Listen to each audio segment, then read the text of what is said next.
জিকর। হ্যাঁ আর্যগড় থেকে ও বেরোবো। হ্যাঁ। তো আর বলো এবার। বলছি ওটা হয়েছে কি বলতো, ও 2টো অব্দি পেশেন্ট দেখেছে, ঠিক আছে। রাত্রে পেশেন্ট দুটো? রাত্রি 2টো, ঠিক আছে। আচ্ছা। 2টো অব্দি পেশেন্ট ডেকেছে, দেখে রুমে এসে অনলাইনে অর্ডার করে 4জন বন্ধু মিলে খেয়েছে, ডিনার হুম করেছে। হুম করে ও খুব টায়ার্ড ছিল, যেহেতু 36 ঘন্টা ডিউটি ছিল, হুম টায়ার্ড ছিল। ও কি করেছে, ওই সেমিনার রুমে গিয়ে হুম শুয়ে পড়েছে একটা রেড কালারের ব্ল্যাঙ্কেট ঢাকা দিয়ে। হুম কিন্তু তারপরে মানে সেমিনার রুমে এমনি কি তোমাদের ওরকম সেমিনার রুমে টুমে ঘুমানো হয়? মানে আমি যদিও কোনো আইডিয়া নেই, ওই জন্য জিজ্ঞেস করছি। না, এবার একটা রেসিডেন্টের ডক্টর রুমস থাকেই, আচ্ছা। বুঝতে পেরেছিস, তারপরেও সেমিনার থাকে। এবার হুম। সেমিনারে একটা বেড থাকে, আর আচ্ছা ডক্টরস রুমে 2টো 3টে যেরকম বড় ঘর হবে সেরকম বেড পাতা থাকে। আচ্ছা আচ্ছা। মেনলি ডক্টরস রুমে শোয়ার কথা, ঠিক আছে। হুম হয়েছিল কি, ওকে বডিটা পাওয়া গেছে সেমিনার রুমে, হুম কিন্তু ঘুমাচ্ছিল ডক্টরস রুমে। যে হুম রুমটা তোর এখন ভাঙা হয়েছে, দেখেছিস রুমটা ভেঙেছে, একটা ভিডিও ঠিক দেখছিলাম। বাথরুমের পাশেই, হুম ঠিক আছে। মানে বাথরুমটাকে অজুহাত দিয়ে হুম ওই রুমের দেয়ালটা ভেঙে দিয়েছে। অ্যাকচুয়াল কাণ্ডটা ঘটেছে তোর ইয়েতে, ওই রুমটার ভেতরে, ডক্টর রুমে। ডক্টরস রুমে। ডক্টরস রুমেটা ঘটনাটা ঘটেছে, ওই বডিটাকে তো ডক্টর ধস্তাধস্তি। রুমে ওই দিন আর কেউ ছিল না, খালি মানে অনলি ওই দিদিটাই ঘুমাচ্ছিল? হ্যাঁ, এবার তোকে আমি বলি, অন কলে নিশ্চয়ই একজন থাকবে না, না। ওরা জুনিয়র সিনিয়র মিলিয়ে থাকে। এমনকি থার্ড ইয়ার একজন থাকবে, সেকেন্ড ইয়ার একজন থাকবে, হুম প্লাস ফার্স্ট ইয়ারের ইন্টার্নশিপরা যারা থাকে তারা ইন্টার্নরা থাকে। হুম আর চেস্ট এমন একটা ওয়ার্ড হচ্ছে, কোভিড এর পর থেকে প্রায় হামেশাই সবার শ্বাসকষ্ট হচ্ছে, মানে আসছে মানেই শ্বাসকষ্ট হচ্ছে। হুম আর চেস্ট ওয়ার্ড আর চেস্ট মেডিসিন দুটোই হুম পাশাপাশি ওয়ার্ড, হুম ঠিক আছে। হুম তো কেউ কি শুনতে পায়নি? কেউ শুনতে পায়নি। হ্যাঁ, ওটাই তো আমি ওই দিনকে ওটাই ভাবছিলাম এবার যে। দেখ, ধস্তাধস্তি করাতে একটা নিশ্চয়ই চিৎকার হয়, একটা ভাইলেন্ট হয়, হুম হুম বুঝতে পেরেছিস। হুম তারপরে আবার কি, যে 4জন ওর সাথে খেয়েছে তারা কোথায়, তারা কেন মিডিয়ার সামনে আসছে না? হুম তাই ঠিকই তো, তো। তারা কেন আসছে না? তোমার ওই এক- দিন ডিউটি ছিল না রাতে? ওই দিনকে আমি নাইটে ডিউটি করছিলাম। আচ্ছা। আমি নাইটে ডিউটি করে এসেছি, আমার লাস্ট নাইট ছিল। তো হুম আমার তো 3 দিন নাইট থাকে, তিন হুম দিন নাইট থাকার পর লাস্ট নাইট ছিল। লাস্ট নাইটের পর বুধবার আমার লাস্ট নাইট, বুধবার রাতে ঘটনাটা ঘটেছে। হুম আমি বাড়িতে এসেছি, রীতিমতো বাড়িতে এসে শুয়ে পড়েছি। 3টের সময় আমার কাছে ফোন এসছে যে সবাইকে ডেকে পাঠিয়েছে, ইমিডিয়েট আয়। হুম। তখন গিয়ে দেখি আরজি করে এই অবস্থা, পুরো গোটা হাসপাতালকে ডেকে পাঠিয়েছিল। গিয়ে দেখি পুলিশ ছয়লা, মানে। আর ওকে যেভাবে, আমি তো বডিটা দেখেছি রে, মানে আমাদের হুম এখনো পর্যন্ত চোখ থেকে নামছে না। রীতিমতো মনে হচ্ছে মেয়েটা যেন আমাদের পাশে পাশে ঘুরছে, হুম একদম হুম হুম এরকম, মানে মানে অদৃশ্যমান, মানে আমরা এরকম ভাবতে পারছি না যে এরকম ভূত হুম থাকে বা একটা স্পিরিট থাকে বা কিছু। এখন আমরা বুঝতে পারছি না, ওর আত্মাটা এখনো ঘুরছে আমাদের আশেপাশে। দেখ, ওর আমার তলাটায় না, কিন্তু ওর থেকে ও থাকে 4তলায়, 4তলায় ঘটনাটা ঘটেছে, ঠিক 2টো ফ্লোর নিচেই আমি থাকি, আমার আচ্ছা। রুমটা, ঠিক আছে। কিন্তু তাও আতঙ্কে আমরা মানে একদম স্তব্ধ হয়ে গেছে আর্জিগরটা। কিন্তু ব্যাপারটা হচ্ছে, তাহলে ডক্টর রুম থেকে ওকে সেমিনার রুমে নিয়ে যাওয়া হয়েছে? হ্যাঁ, অবশ্যই নিয়ে যাওয়া হয়েছে। এবার দেখ, নিয়ে যাওয়া হয়েছে, ওকে যেভাবে মারা হয়েছে, এটা একার পক্ষে সম্ভব অসম্ভব, না দিস একদম। Is a impossible. পুরোপুরি গ্যাং রেপ, গ্যাং রেপ ছাড়া কোনো কিছু নয়। আর শুধুমাত্র রেপ নয়, রেপ হলো, করলো, ছেড়ে দিল, ঠিক আছে, ওকে রীতিমতো মার্ডার করেছে। মানে মানে হিসেব মতো যা বুঝছি মানে তোমার কথাতে, হ্যাঁ, ওটা হচ্ছে ওর ওই বন্ধু বান্ধব মেবি ইয়েস, জড়িত। এক্স্যাক্টলি। হয় ওর বন্ধু বান্ধব কেউ, ঠিক আছে, মানে 4জনের মধ্যে কেউ, আইদার ওকে এমন কিছু করতে বলতে। দেখ, বড় বড় কোম্পানিতেও তো এরকম হয়, মানে হুম হয় তুমি আমার সাথে কম্প্রোমাইজ হুম করো, নয় হুম তুমি হুম চাকরি হুম ছেড়ে চলে হুম যাও, হুম হুম হুম হয় তো। হুম হুম। এখানেও সেরকম কিছু একটা হয়েছে। যাকে যে ক্রাইম করেছে, সেও কিন্তু নর্মাল ডক্টর নয়, কিন্তু সেও একটা ভালো পোস্টে র্যাঙ্ক করছে, বুঝতে পেরেছিস। তবেই কিন্তু পুরো ব্যাপারটাকে হসপিটাল চেপে যেতে চাইছে, পুরো ব্যাপারটাকে। তাহলে এই সিভিক যে, ও কোথা থেকে আসছে? এবার তোকে আমি বলি, ওটা কোথা থেকে আসছে। আমাদের প্রিন্সিপাল চেঞ্জ হয়ে গেছে, ডেপুটি সুপার চেঞ্জ হুম হয়ে গেছে, তারপরে আমাদের ওই অ্যাসিস্ট্যান্ট সুপার চেঞ্জ, সব চেঞ্জ হয়ে গেছে। হুম তারপরে যে ওয়ার্ডের ডাক্তাররা ছিল, সিস্টাররা ছিল, ওয়ার্ড বয়রা ছিল, মাসিরা ছিল, সবাইকে ডেকে এখন হুম সাসপেন্ড করা হয়েছে। হুম তারা কোথাও যেতে পারবে না, রোজ গিয়ে কোর্টে গিয়ে দেখা করছে, আজকেও কোর্টে গেছিল সবাই। হুম তারপরে উম, তারপরে তোমার তোর এগুলো হলো, তারপরে তোর কি বলে, আরে বল না, ওই সিবিআই এটা হয়েছে কি, মানে ও সেই সঞ্জয় রায় যে ধরা পড়েছে, হুম অ্যাকচুয়াল কিন্তু ও নেই, হুম ঠিক আছে? ওর এতটা ক্ষমতাই হয় না। ও অত রাত্রে কি করতে যাবে? হুম ও অত রাত্রে ওখানে কি করতে যাবে? ও না পেশেন্ট, ও নাকি বলছে দালাল পেশেন্ট নিয়ে গেছে, তো পেশেন্ট নিয়ে যখন গেছে দিদিটার রুমে যখন যাবে, নিশ্চয়ই দিদিটার রুমে কোনো কাগজপত্র দেখাতে যাবে, সেই অবস্থায় গিয়ে দেখে যে এরকম এরকম ঘটনা, তা ঝাঁপিয়ে পড়েছে ওর উপরে। হুম এরকম কিছু কি, তাও কিছু নয়, শুধু গেছে দেখছে ড্রিঙ্ক অবস্থায়, ওকে ক্যামেরায় দেখা গেছে ড্রিঙ্ক অবস্থায় গেছে আর এসছে, এইটুকুই দেখা গেছে। তারপরে হচ্ছে কি, তোর অনেক রকম এখানে অনেক রকম ব্যাপার আছে। যে দিনকে ঘটনাটা ঘটে তার ঠিক দুদিন পরে ওই সেমিনার বাথরুমের অজুহাত দিয়ে ডক্টর যে রুমের হুম দেওয়ালটা আছে ওই হুম দেওয়ালটা ভেঙে দিয়েছে। কেন? প্রথমে ওকে বললো সুসাইড করেছে, আমাদের যখন ফার্স্ট খবর আছে তখন সুসাইড করেছে। হুম তারপরে যখন হসপিটালে যাই তখন গিয়ে শুনছি নাকি না সুসাইড করেনি, এটা রেপ করেছে, রেপ করে মার্ডার করা হয়েছে। হুম বুঝতে পারলি, এখানে বিশাল বড় একটা গেম চলছে।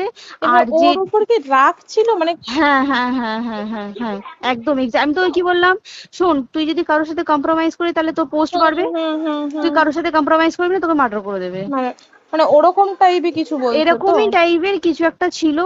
আইদার খুব রাফ, মানে খুব রাগ, খুব মানে খুব ওর উপরে খুব ফ্রাস্ট্রেশন ছিল, যারই ছিল খুব ফ্রাস্ট্রেশন ছিল।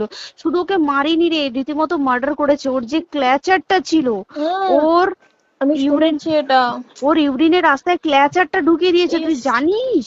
মানে কি বলবো, মানে ওকে দেখা যাচ্ছে না, আমরা তো দেখেছি নিজের চোখে, ওকে দেখা যাচ্ছে না, মানে একটা ব্লিড। মৃত্যু কতটা, মানে এইটা মানে প্রচন্ড কষ্ট পেয়ে একটা মেয়ে মারা গেল না? আর ওর যে গলাটা চেপে ধরেছে, আহ ওর ওই চেপে ধরাতে মানে এতটাই জোরে চেপে ধরেছে যে ওর চোখ ফেটে রক্ত বেরিয়েছে। আহ, ছি, ছি, ছি। বুঝতে পেরেছিস? মানে মানে কি বলতো, যদি ধরা পড়ে না, উচিত মানে যারা এটার সঙ্গে দায়ী না আর এই ওদের। যে সিবিআইটা হয়েছে, সিবিআইটা একমাত্র আমাদের জোরেতেই সিবিআইটা এসছে। হুম মানে হুম আমরা ওই সঞ্জয় রায় একার পক্ষে সম্ভব না এইসব। তারপরে পোস্টমর্টম রিপোর্টে তুই জানিস ওই আমাদের ভাজাইনা থেকে 150 গ্রাম স্পাম বেরিয়েছে।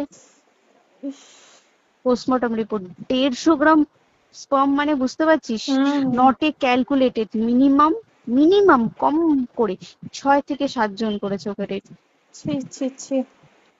ওই জন্যই তো আমরা এতটা বেশি ভাইলেন্ট হয়ে গেছি, বুঝতে পেরেছিস? আর তারপরে আমাদের দেখো, একটা মেয়ে তার কাজের জায়গাতেই ছিল, এমনটা নয় যে রাস্তাঘাটে কোনো বিপদ, ও তার কাজের আরে জায়গাতেই সেফ নয়। শোন, দেখ বড় বড় কোম্পানিতে কি হয়, রুমের ভেতরে এগুলো হয়, মানে ধর রুমের ভেতরে হলো, যেমন কল সেন্টারে হয়, নাইট হুম শিফটে হুম হয়, হুম হুম। এইগুলো একসেপ্টেবল।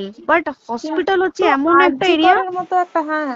আরজি কর বলে না, যে কোনো হাসপাতালে কেউ যদি স্ব ইচ্ছায় কারোর সাথে রিলেশনশিপে গিয়ে করতে চায় সেটা আলাদা জিনিস কিন্তু, হুম ঠিক আছে? হুম কিন্তু কেউ কারো বিরুদ্ধে এইভাবে করতে পারে না রে, তুই জানিস না? মানে ওয়ার্ডে দেখ, কম বেশি আমরা সবাই ঘুমাই, কম বেশি আমরা হুম সবাই জেগে হুম। থাকি, জেগে তো থাকি, তাতে কি কেউ শুনতে পায়নি? তার কি একদম সেটাই। ভাইলেন্স ছিল না? যদি কেউ না শুনতে পারে তাহলে ওর খাবারে কেউ কিছু মিশিয়েছিল, হুম তাই কি না? হুম হুম সেটাও পোস্টমর্টম রিপোর্টে মানে লিক করছে না, যে কেন খাবার খাবার ও তো খাবারটা খেয়েছিল, সেটা তো নিশ্চয়ই পেটেই ছিল, পেট থেকে তো হুম বমি করে বের করে দেন, সেটা হুম তো ফরেনসিক রিপোর্টে কিছু বলবে। হুম আর তুই জানিস না, দেনার দেন মানে ধর পোস্টমর্টম রিপোর্ট আসতে 3 দিন সময় লাগে, হুম ও যেদিনকে মরেছে ঠিক তার পরের দিনকে বিকালবেলা পোস্টমর্টম রিপোর্ট বার করে দিয়েছে, মানে বডি বার করো আর পোড়াও, হুম। 10 সেকেন্ডের মধ্যে ওর বাড়িতে নিয়ে গেছে, তারপরে বডি পুড়িয়ে দিয়েছে। মানে কি বলবো, হসপিটাল, মমতা ব্যানার্জি, সবাই মানে তৃণমূল প্রত্যেক সবাই হুম এটাকে পুরোটাই কেসটাকে চাপা দিতে চাইছে, পুরোটা পুরোটা। তবে তুই ভাব, যে মানুষটাকে এত ক্ষতবিক্ষত ভাবে মেরেছে, তাকে অভিষেক ব্যানার রেপ কি কলকাতায় প্রথম হলো? নয়, হুম বিভিন্ন জায়গায় বিভিন্ন ভাবে রেপ হয়েছে, হুম ধরা পড়েছে। ফাঁসি হ্যাঁ হয়েছে কি হুম জেল হয়েছে। হুম অভিষেক বন্দ্যোপাধ্যায় কেন বললো জাস্ট এট তোর কি বলে এনকাউন্টার করতে? মানে কি সঞ্জয়কে যদি এনকাউন্টার করে পুরো কেসটা চাপা পড়ে পুরো যাবে, কেসটা চাপা পড়ে যাবে একদম। স্টুডেন্টরা ঠান্ডা হয়ে যাবে, হুম হুম আর আমরা সেটা মানবো না, আমরা সেটা হতেই দেব না। তাতে যদি চাকরি মানে আরজিকরটাকে সিল করতে হয় তাতেও আমরা রাজি আছি, সিল করে দেওয়া হোক আরজিকর, সিল করে দেবে মনে হচ্ছে যদি ঠিকঠাক ভাবে। এবার ওই জন্য আমাদের দাবিতে সিবিআই এসছে। এবার তুই একটা কথা বল, যখন দেখতে পাচ্ছে মমতা ব্যানার্জি যে কলকাতা পুলিশ আমাদের জন্য কিছু করতে পারছে না, আমরা কিছু মানতে পারছি না, 7 দিন ধরে বার করতে পারছে না, হুম তাহলে সেটা 2-3 দিনের মধ্যে কেন হ্যান্ড ওভার করে দিল না? হুম তাই তো। তাই কি না? তারপরে দেখ পিডব্লিউডি একটা লো পোস্টের মানুষ, মানে যারা ভাঙচুর করে, মানে সিমেন্টের যারা কাজ করে তাদেরকে হুম পিডব্লিউডি বলে। হুম এবার পিডব্লিউডির নিশ্চয়ই হায়ার অথরিটি থেকে অর্ডার এসছে তবেই ওরা গিয়ে ভেঙেছে। ওরা হুম নিশ্চয়ই পাগল নয় দুম করে গিয়ে কোনো গভর্নমেন্ট প্রপার্টি ভেঙে দেবে। হুম অর্ডারটা কে পাস করলো যে এখনই চেস্ট ওয়ার্ডটাকে ভাঙতে হলো? সিবিআই আসা পর্যন্ত অপেক্ষা করতে পারতো। কারণ আজকে অত বড় বিক্ষোভ হবার কারণ কি হচ্ছে, একটাই কারণ, যে মেয়েটি মারা গেছে ঠিক আছে, কিন্তু তাকে এত বেশি মলেস্ট করে, এত বেশি রেপ করে বা বেশি ওকে মেরেছে, তার কি কোনো প্রতিবাদ নেই? তুই কোথায় সেফ পাবি তুই আমাকে বল? তুই ধর চাকরি ছেড়ে আজকের সরকারি চাকরি ছেড়ে তুই প্রাইভেটে যাই, প্রাইভেটেও তো তাই একই কোথাও না অবস্থা, একদম একদম। প্রাইভেটেও একই অবস্থা। তুই কোনো চায়ের দোকান খুলে বসবি, অনার্সশিপে তুই বসলেও তাও এসে তো হাজার ছেলেরা থাকে, হুম হাজার ছেলেরা টিজ করে, তুই কোথায় কি করবি? তাহলে আমাদের সেফটি কোথায়? আমাদের মুখ্যমন্ত্রী মমতা ব্যানার্জি সে একটা লেডি হয়ে তাহলে আমাদের কি সেফটি দিয়েছে? আমাদের কি লক্ষ্মী ভান্ডার দিলে this is a problem solve? পুরো মাসের আমাদের কি সব খরচা চলে যায় লক্ষ্মী ভান্ডারে? জানি না, আই ডোন্ট নো, মানে আমরা প্রচুর ক্ষেপে আছি, প্রচুর, মানে এর বিচার না চাওয়া পর্যন্ত তা তুই ঠিকই তো। ভেবে চল কি এটা সলভ হবে না। আমরা মানে বিচার আমি নিয়ে আমি কথা বলবো। 2 দিন ধরেই ভাবছিলাম তোমাকে ফোন করবো, কিন্তু মানে এটা ওটাতে হয়ে উঠছে না। আর তোমাকে তো হুম। আমি ওই দিন রাতেই হোয়াটসঅ্যাপ করলাম না। হ্যাঁ হ্যাঁ এবার হ্যাঁ তখনই না আমি ব্যাপারটা অতটা বুঝতে পারিনি, আর আমার তার পরের দিনই ভোরবেলা ডিউটি। তা হ্যাঁ। আমি খুব তারপর সাবধানে থাকিস রে, আর খুব বলো না, সাবধানে না না। থাকিস। হ্যাঁ তাই তো, এখন মানে আর তোমরাও সাবধানে থাকো সবাই। কি বলবো বল, কিছু বলার নেই। দেখ আমাদের মধ্যবিত্ত মানুষরা আমাদের চাকরি করে খেতেই হবে, সোজা কথা। একদম একদম। তাই কিনা বল? বাবার এত হুম পুঁজি নেই যে বসে অত, বসে খাবো, ঠিক আর আছে? সেই মেন্টালিটিও নেই। পুঁজি হ্যাঁ যদিও থাকে, মেন্টালিটিও নেই হ্যাঁ যে এবার বাবার তুই, পুঁজিতে খাবে। এবার একটা কথা তুই বল, চাকরিটা কোথায় গিয়ে করবো তুই একটা বল? কোন সেটাই। স্টেটে গিয়ে চাকরি করবো তুই আমাকে বল? ওই যেমন, মানে এটা হয়তো আমার মা যেমন বাড়িতে থেকে 7টার মধ্যে ঢুকে যাও, দিদিকে তো ধরো অনেক রাত অব্দি 9টা, 9:30, 10টা অব্দি ল্যাবে থাকতেই হয় না। এবার তুই কি করবি কি বল, কি করবে করবি? বলো তো, এখন নেই। কিছু করার আছে? দেখ ল্যাবেও তো সব ছেলেরা আছে, ছেলে হ্যাঁ আছে মেয়ে আছে, তুই একদম। কাকে বারণ করবি, তুই কাকে বিশ্বাস করবি তুই বল? তুই ধর কলিগদের সাথে খেতে বসেছিস, ঠিক আছে, তোর টিফিনটা যদি কেউ চাইলো তুই তাকে না দিয়ে পারবি? না একদমই, আর কার মনে যে কি আছে সেটাই তো কি খুব বলবি সমস্যা। বল? এবার তুই বল খাবারটা যে খাবি, তোর টিফিন কেউ চাইলো বা তোকে যদি কেউ বললো কে একটু একটু খা, যেমন আমরা শেয়ারে হয় স্কুলে হ্যাঁ যেটা আমাদের আমাদেরও শিখে হয়, এসেছি, যেটা হ্যাঁ স্বাভাবিক, এটা সবারই এটা তো হয়। স্বাভাবিক। তুই বল তাতে যদি এরকম অবস্থা হয় তাহলে কি করবে মানুষ, তুই আমাকে বল?